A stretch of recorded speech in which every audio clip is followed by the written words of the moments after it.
नमस्कार, America live में आपका स्वागत है। सबसे पहले नजर डालते हैं आज की खास खबरों पर। बिन लादेन ने की इजराइल के खिलाफ जिहाद में शामिल होने की अपील। अमेरिका ने कहा अकेला पड़ गया है ओसामा। 8 साल वॉशिंगटन में बिताने के बाद बुश लौटेंगे अपने गृह राज्य टेक्सास। डालेंगे उनकी विरासत पर एक नजर।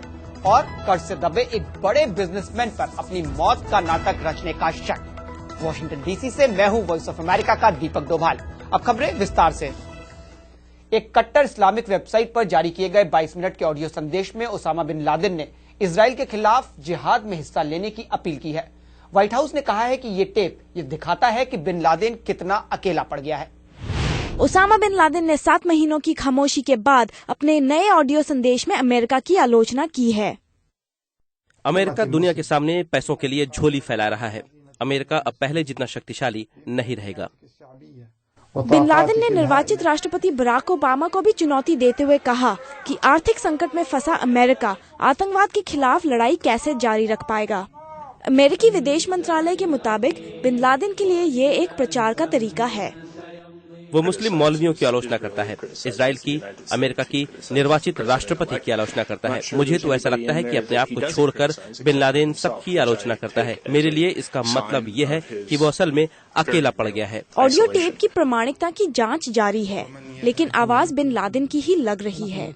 इस बीच निर्वाचित राष्ट्रपति ओबामा ने कहा है कि बिन लादेन और अलकायदा अमेरिका के लिए सबसे बड़ा खतरा है। Sonali Sen, voice of America. America के निर्वाचित उपराष्ट्रपति जो बाइडेन अपने अफगानिस्तान, पाकिस्तान और इराक के दौरे से अमेरिका लौट आए हैं। इस दौरे पर वे सेनेटर की हैसियत से गए थे।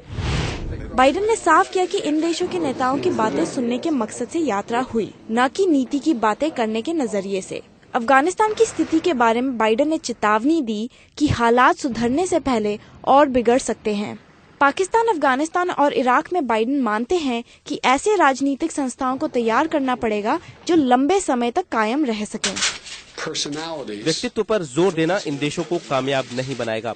हमने यही बात तीनों देशों के नेताओं से कही। बाइडेन निर्वाचित राष्ट्रपति ओबामा को इस दौरे की पूरी रिपोर्ट देंगे। Sonali Sen, voice of America. Bush के व्हाइट हाउस छोड़ने में अब एक हफ्ते से भी कम समय बचा है। पिछले 8 सालों के उनके उतार चढ़ाव भरे कार्यकाल पर डालते हैं एक नजर। सन 2000 में चुनाव में गड़बड़ी की खबरों के बीच जॉर्ज बुश ने अमेरिका की कमान संभाली। फिर हुआ 9/11 और बुश को मिला नया मिशन, अमेरिका को आतंकवादियों से बचाना।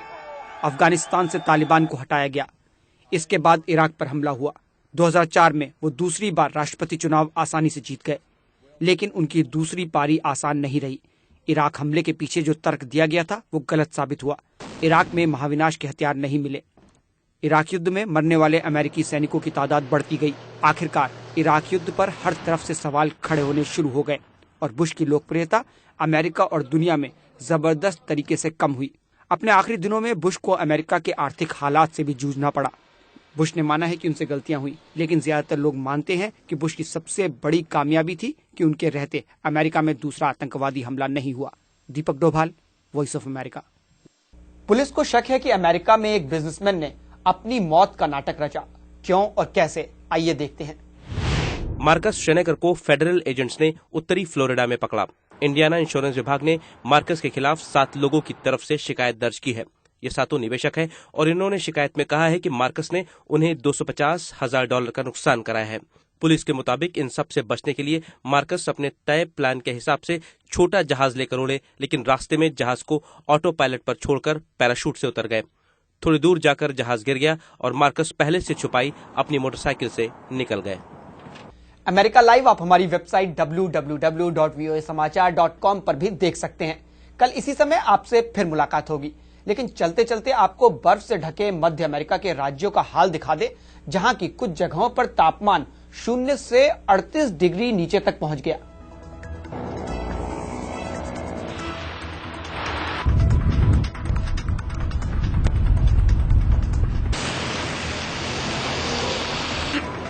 It's taking me a little bit longer.